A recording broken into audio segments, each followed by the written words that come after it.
بسم اللہ الرحمن الرحیم۔ السلام علیکم ناظرین، جنت ایک ایسا نام ہے جس کو سنتے ہی ہر انسان کے ذہن میں بہت سے سوالات پیدا ہوتے ہیں۔ مثلا جنت کہاں ہے، کیسی ہوگی، جنت میں کیا کیا ہوگا، حور کیسی ہوگی، اس سے تعلق کیسے قائم ہوگا، کیا نفسانی خواہشات ہوں گی، بچے کیسے پیدا ہوں گے، ہم بستری سے لذت کیسے ہوگی، مردوں کو حوریں تو عورتوں کو ہم بستری کے لیے کون ملے گا۔ حضرت ابو ہریرہ رضی اللہ عنہ سے مروی ہے کہ ہم نے رسول اکرم صلی اللہ علیہ وسلم سے عرض کیا، اے اللہ کے رسول صلی اللہ علیہ وسلم، ہم کو جنت کے بارے میں بتائیے گا۔ نبی علیہ الصلوۃ والسلام نے ارشاد فرمایا، جنت کی زمین سفید اور مٹی زعفران سے بنائی گئی ہے، اس میں سونے اور چاندی کی اینٹیں جن کو مشک کے گاڑے اور موتیوں کی کنکریوں سے لگایا گیا ہے۔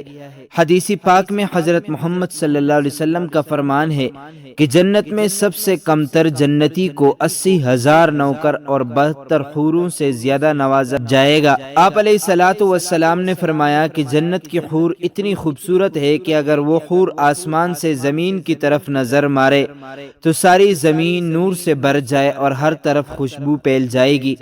نبی اکرم صلی اللہ علیہ وسلم نے فرمایا کہ حور کے سر کا دوپٹہ دنیا اور ما فیہا سے بہتر ہے۔ رسول اللہ صلی اللہ علیہ وسلم نے فرمایا کہ جنت کی حوروں کی پنڈلیاں ایسی ہوں گی جن کا گوشت اندر تک نظر آئے گا۔ حضرت انس سے مروی ہے کہ رسول اللہ صلی اللہ علیہ وسلم نے فرمایا کہ جبرائیل امین نے مجھے بتایا کہ جب جنتی آدمی حور کے پاس جائے گا تو حور اس کا استقبال کرے گی، تم جس انگلی سے چاہو حور کو پکڑ سکو گے۔ اگر حور کا ایک بال زمین میں ظاہر ہو جائے تو مشرق و مغرب میں نور ہی نور پھیل جائے گا۔ جنتی آدمی جنت میں اپنے بستر پر بیٹھا ہوگا تو اس کے سر پر ایک نور ظاہر ہوگا، اس کے ذہن میں یہ بات آئے گی کہ اللہ تعالیٰ اپنی مخلوق پر نظر کرم فرما رہا ہے۔ جب وہ اس نور کی طرف نظر مارے گا تو وہ ایک حور ہوگی، وہ اس جنتی سے کہہ رہی ہوگی، اے اللہ کے بندے، کیا تمہارے پاس ہمارے لیے وقت نہیں ہے؟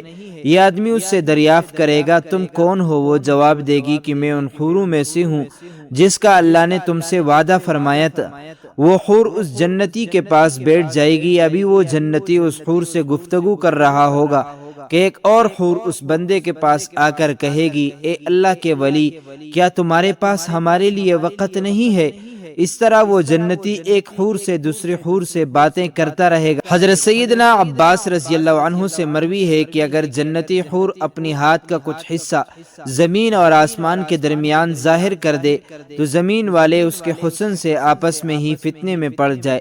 اگر وہ اپنا دوپٹہ زمین پر ظاہر کر دے تو زمین اس کے آگے جھک جائے۔ اگر وہ اپنا چہرہ ظاہر کر دے تو زمین اور آسمان کی ہر چیز ظاہر ہو جائے۔ اس کے بعد فرمایا کہ اگر جنت کی کوئی خاتون اپنا تھوک سمندر میں ڈال دے تو سارے سمندر شہد سے بھی زیادہ میٹھے ہو جائیں۔ یہاں سوال یہ پیدا ہوتا ہے کہ مردوں کو جنت میں حوریں عطا کی جائیں گی تو پھر جو عورتیں جنت میں جائیں گی ان کو کیا ملے گا؟ عورتوں کے لیے یہ ہے کہ جب وہ جنت میں جائے گی تو وہ اپنے نیک شوہر کے ساتھ رہے گی۔ وہ عورت اپنے شوہر کو ملنے والی جنت کی سب حوروں کی سردار ہوگی۔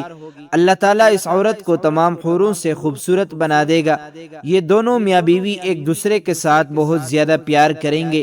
یہ دونوں میاں بیوی جنت میں رہیں گے۔ جو عورت کنواری فوت ہو جائے گی اس کو جنت میں اختیار دیا جائے گا کہ وہ جنت میں جس مرد کے ساتھ چاہے گی اس کا نکاح اس مرد کے ساتھ کر دیا جائے گا۔ ایک عورت نے حضرت محمد صلی اللہ علیہ وسلم سے دریافت کیا، جب کسی عورت کا شوہر فوت ہوتا ہے ہم اس کے بعد دوسرے سے نکاح کر لیتی ہیں، ان میں سے جنت میں اس عورت کا شوہر کون ہوگا؟ نبی علیہ السلام نے فرمایا، عورت جس مرد کے ساتھ چاہے گی جنت میں رہ سکے گی، یعنی ان دونوں میں سے جس کے ساتھ چاہے گی وہ رہ سکتی ہے۔ ام سلمہ رضی اللہ عنہا حضرت محمد صلی اللہ علیہ وسلم سے عرض کرنے لگی، یا رسول اللہ، مجھے یہ بتائیں کہ جنت کی حور بہتر ہے کہ دنیا کی نیک عورت بہتر ہے؟ علیہ الصلوۃ والسلام نے فرمایا کہ دنیا والی عورت کو جنت والی عورت پر فضیلت حاصل ہوگی، جو باہر والے کپڑے کو اندر والے کپڑے پر حاصل ہوتی ہے۔ ایک بار ایک یہودی اللہ تعالیٰ کے نبی صلی اللہ علیہ وسلم کے دربار میں حاضر ہو کر کہنے لگا، یا رسول اللہ، جنت میں لوگ کھائے پیئیں گے۔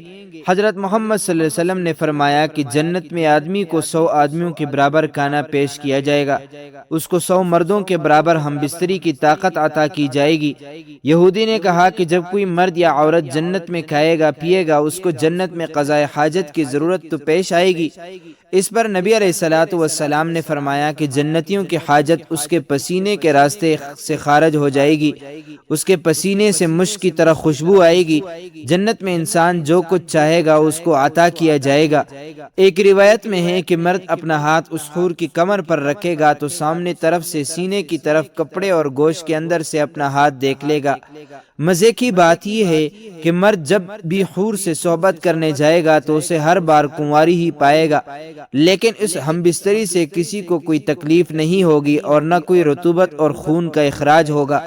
مرد اپنے حور کے جسم کو ویسا ہی پائے گا جیسا وہ چاہے گا۔ امام احمد نے حدیث نمبر 15773 میں حضرت ابو رزین عقیلی رضی اللہ عنہ سے روایت کی ہے کہ حضور علیہ الصلوۃ والسلام نے فرمایا، نیک مرد اور نیک عورتیں جنت میں ایسے ہی لذت پائیں گے جیسے تم دنیا میں لذت پاتے ہو، اور وہ تم سے لذت حاصل کرتی ہیں۔ اگر کوئی مومن جنت میں خواہش کرے گا کہ اس کی اولاد پیدا ہو تو اللہ پاک اس کی خواہش بھی پوری فرما دے گا، کیونکہ جنت میں جنتی کی کوئی بھی ایسی خواہش نہیں ہوگی جسے پورا نہ کیا جائے۔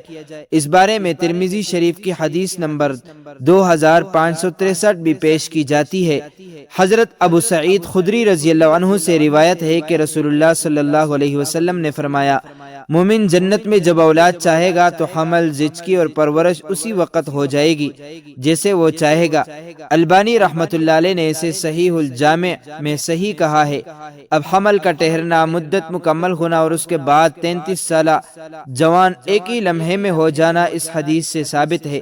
قابل ذکر بات یہ ہے کہ حدیث میں لفظ استعمال ہوا کہ جیسے وہ چاہے گا، مطلب یہ کہ لڑکا اور لڑکی جو جنتی چاہے گا وہی پیدا ہوگا۔ حدیث سے یہ بھی ثابت ہوتا ہے کہ جنت کی اولاد دنیاوی اولاد کی طرح نہیں ہوگی، بلکہ یہ سارا مرحلہ ایک ہی لمحے میں مکمل ہو جائے گا۔ اور چونکہ جنت میں چھوٹے بچے نہیں ہوں گے، اس لیے بچہ پیدا ہوتے ہی ساتھ ہی 33 سال کا کڑیل جوان بن جائے گا۔ اللہ تعالیٰ سے دعا ہے کہ اللہ تعالیٰ ہم کو جنت میں اعلیٰ مقام عطا فرمائے، آمین۔ معزز ناظرین، امید کرتا ہوں آپ کو یہ ویڈیو اچھی لگی ہوگی۔ مزید معلومات کے لیے ہمارے چینل کو سبسکرائب کیجیے۔ اگر زندگی کے لمحات مزید باقی رہے تو آپ کے لیے ایک اور بہترین ویڈیو لے کر حاضر ہوں گا۔ تب تک کے لیے اللہ حافظ۔